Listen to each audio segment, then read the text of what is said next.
പൊല്ലാപ്പായി പോവും ചിലപ്പോൾ ജീവിതം, മാറാപ്പായി തീരും വിവാഹ ജീവിതം, കുൽമാലായി തീരും വരെ അടിപൊളി, പുലിവാലായി തീർന്നാൽ നാട്ടിൽ തല്ലിപ്പൊളി.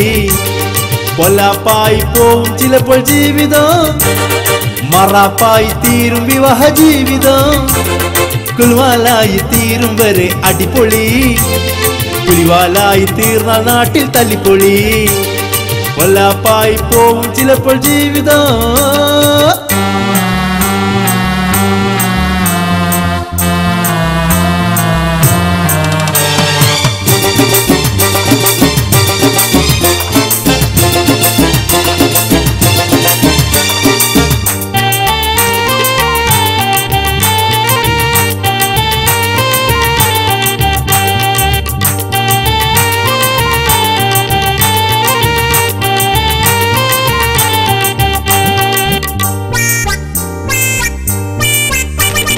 വെളുക്കാൻ തേച്ചത് പാണ്ടാവും, വെളി കഴിക്കൽ രണ്ടാവും, കെട്ടികളുമാരോടും മിണ്ടാണ്ടാവും, രാവും പകലും സ്റ്റണ്ടാവും.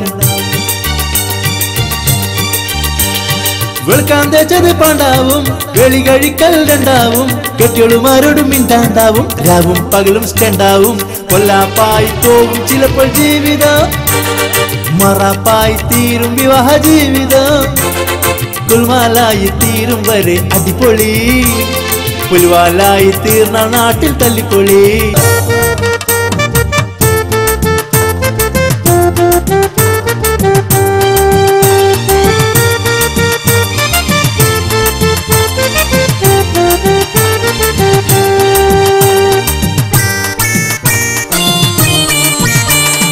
പണി ചെയ്യാതുള്ളൊരു ഇരിപ്പിരുന്നാൽ,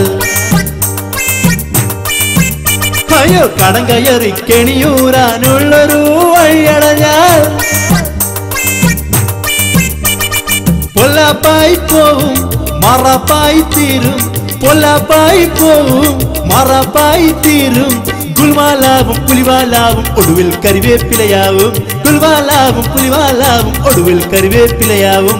പൊല്ലാപ്പായി പോവും ചിലപ്പോൾ ജീവിതം, മറാപ്പായി തീരും വിവാഹ ജീവിതം, ഗുൽമാലായി തീരും വരെ അടിപൊളി, പുലിവാലായി തീർന്ന നാട്ടിൽ തല്ലിപ്പൊളി. പൊല്ലാപ്പായി പോവും ചിലപ്പോൾ ജീവിതം.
മോളെ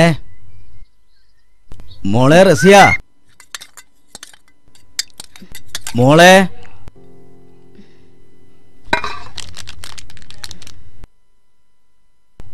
റസിയ. ആ ഉപ്പയോ?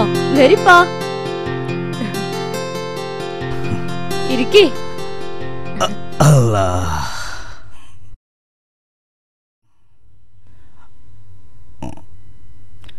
മോളെ സുബൈർ പണിക്ക് പോയോ? ഓലിക്കിപ്പോ കൊറേയായി പണി ഉണ്ടായിട്ട്. അതെന്താ ഇന്നാട്ടിൽ പണിയൊന്നും കിട്ടാല്ലേ? ഓനെവിടെ? അകത്തുണ്ട്, വിളിക്കാം. ആ എന്നാ വിളിക്ക്.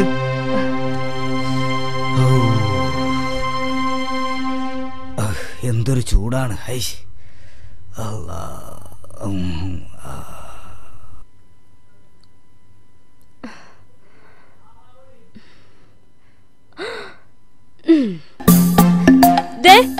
ഒന്നെണീറ്റേ, ഒന്ന് എണീക്കാൻ. നേരെ 10-11 മണിയായി. കുറച്ചുകൂടി കിടക്കട്ടെ. ഉപ്പ വന്നിട്ടുണ്ടെന്ന്. അല്ലാ, എവിടെ? പുറത്തിരിക്കുന്നുണ്ട്. ഞാൻ ഇവിടെ കിടക്കാന്ന് പറഞ്ഞു. ഇല്ല, കിന്നോരം പറഞ്ഞിരിക്കാണ്ട് വേഗം പോയിക്കോളി. വെക്കൻ ചെല്ലീന്ന്. വല്ലാത്തൊരു പടപ്പ് തന്നെ.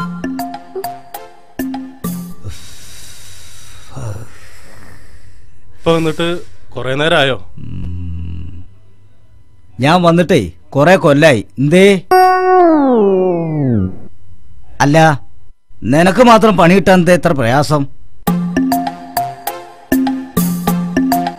ഓരോരുത്തരെ ജോലിക്ക് ആളെ തേടി നട്ടോട്ട് ഓടുക. പണിയൊന്നും ആരും വീട്ടിൽ കൊണ്ട് തരൂല. ചെന്ന് അന്വേഷിക്കണം. ഇതാ ചായ.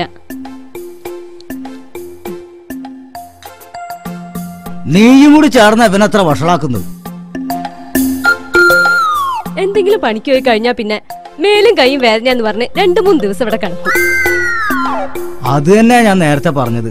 നീ ഒരുത്തിയ ഇതിനൊക്കെ വളം വെച്ച് കൊടുക്കുന്നത്. അധ്വാനിക്കുമ്പോ കുറച്ച് ബുദ്ധിമുട്ടൊക്കെ ഉണ്ടാവും. അതൊക്കെ സാധാരണയാ. ഞമ്മളെ വാപ്പാരും വെയിലും ചൂടും തണുപ്പും ഒക്കെ കൊണ്ടിട്ട് തന്നെ നമ്മളെ വളർത്തിയത്. ഇന്നത്തെ കാലത്ത് അതൊന്നും പറഞ്ഞിട്ട് കാര്യമില്ല എന്നറിയാം. എന്നാലും ബാപ്പാന്നുള്ള നിലക്ക് എനിക്കത് പറയാക്കാൻ പറ്റൂല. എന്തെങ്കിലും ഒരു ചിന്ത ഉണ്ടടാ എനക്ക്? നിങ്ങൾക്കില്ല ഒരു മോന്? അതിന് നേരത്തിനും കാലത്തിനും എന്തെങ്കിലും തിന്നാൻ കൊടുക്കണമെന്ന് തോന്നുന്നുണ്ടോ നിങ്ങൾക്ക്?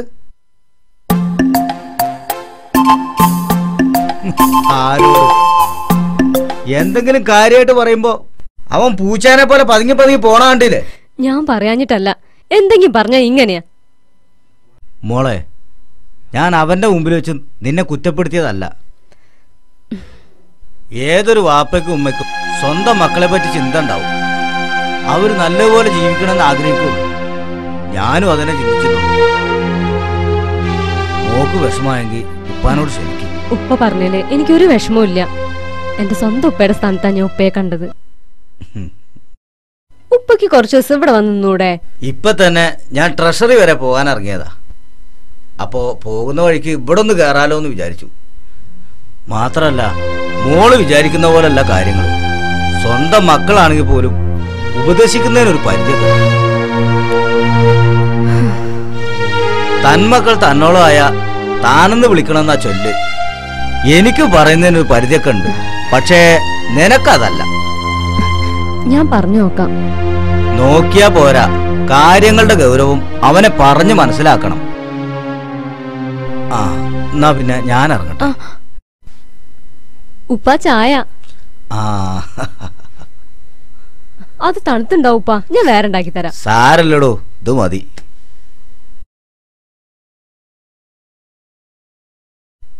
ആ, പണ്ടുള്ളവരൊക്കെ പറയും ഉത്തരവാദിത്തമില്ലാത്ത ചെറുപ്പക്കാരെ കൊണ്ടൊക്കെ പെണ്ണ് കെട്ടിച്ചാലെങ്കിലും നന്നാവൂന്ന്. എവിടെ, എനിക്കതല്ല വിഷമം. നിന്നെ പോലൊരു പാവത്തിനെയാണല്ലോ ഇവനെ കൊണ്ട് കെട്ടിച്ചതെന്ന് ഓർക്കുമ്പോഴാ.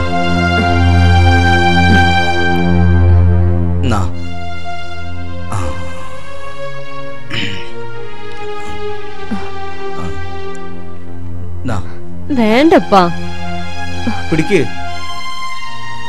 ആ, പിന്നെ സുബൈർ അറിയണ്ട. അറിഞ്ഞാ പിന്നെ ഇത് തീർന്നവരെ പുറത്തേക്ക് ഇറങ്ങലുണ്ടാവില്ല. പിന്നെ പറഞ്ഞൊന്നും മറക്കണ്ട. ഇതൊക്കെ നിങ്ങളുടെ നന്മയ്ക്കാന്ന് കരുതിയാൽ മതി. മടി പിടിച്ചു പോയാ പിന്നെ ഒരു കാലത്തും നന്നാവില്ല. പിന്നെ ഞാൻ ഇറങ്ങട്ടെ. ആ.